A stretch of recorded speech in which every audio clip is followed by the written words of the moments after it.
mu by'ukuri byabaye kimwe mu bintu byiza nagize mu buzima bwanjye. Nabashije guhura n'abantu benshi, nungutse n'inshuti nyinshi ndetse mpigira n'ibintu bishya.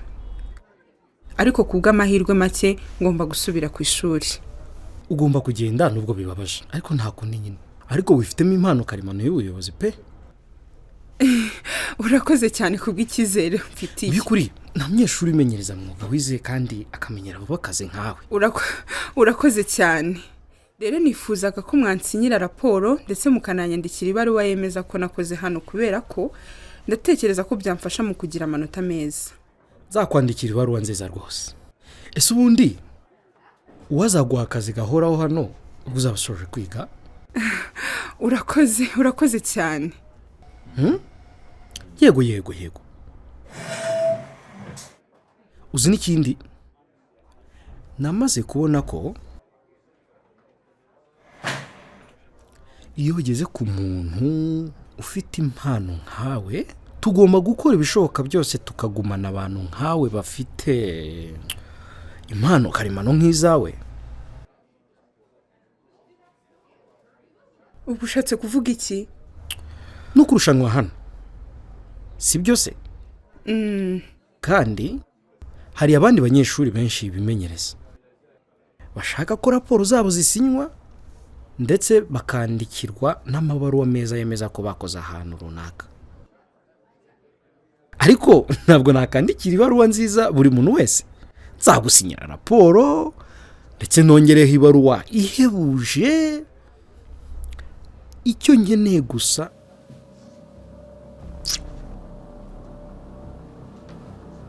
nuko wampa umutima wanjye nyotewe. Ushatse kuvuga iki? Roza. Umukobwa mwiza w'igitangaza nkawe ashobora kugira icyo atanga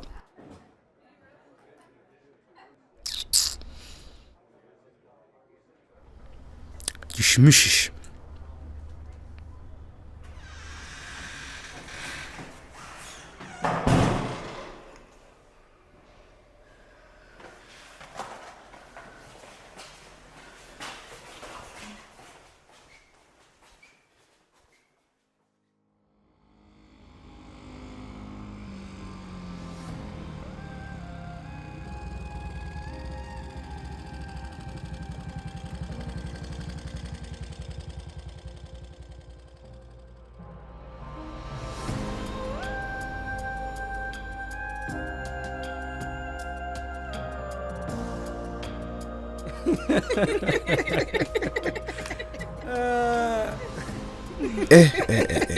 Urumva?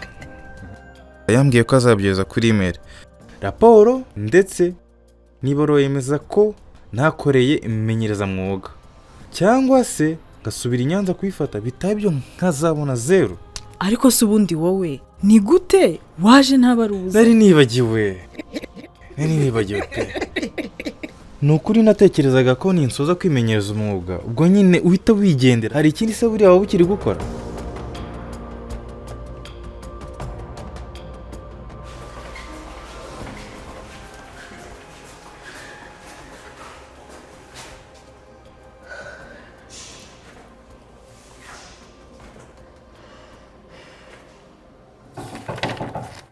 Mwinjire.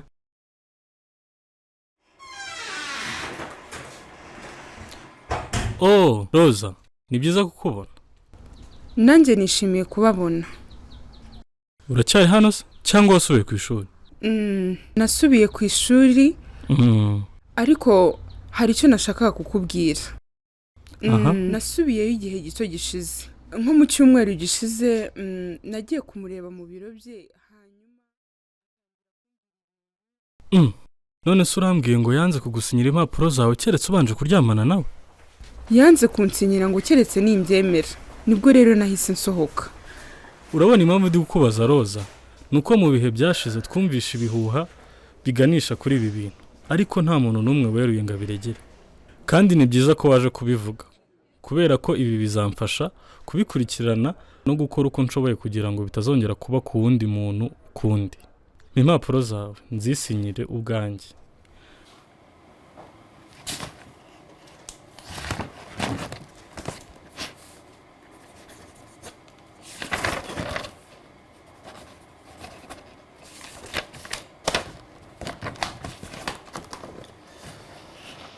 kandi ntekereza ko guhera ubu ngiye guhindura uburyo dukora ibintu muri ibi biro.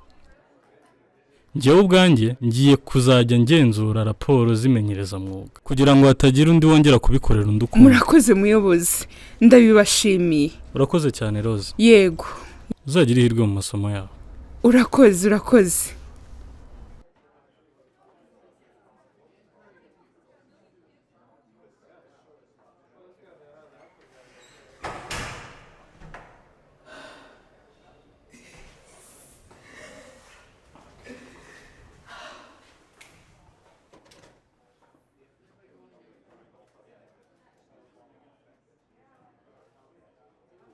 Jani, bwa Daniel aze mu biro byanjye nona, sibyo? Yego, mubwire ko byihutirwa.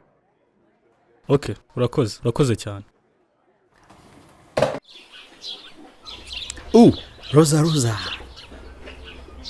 Reka nongere ngo uhamagare mu kanya.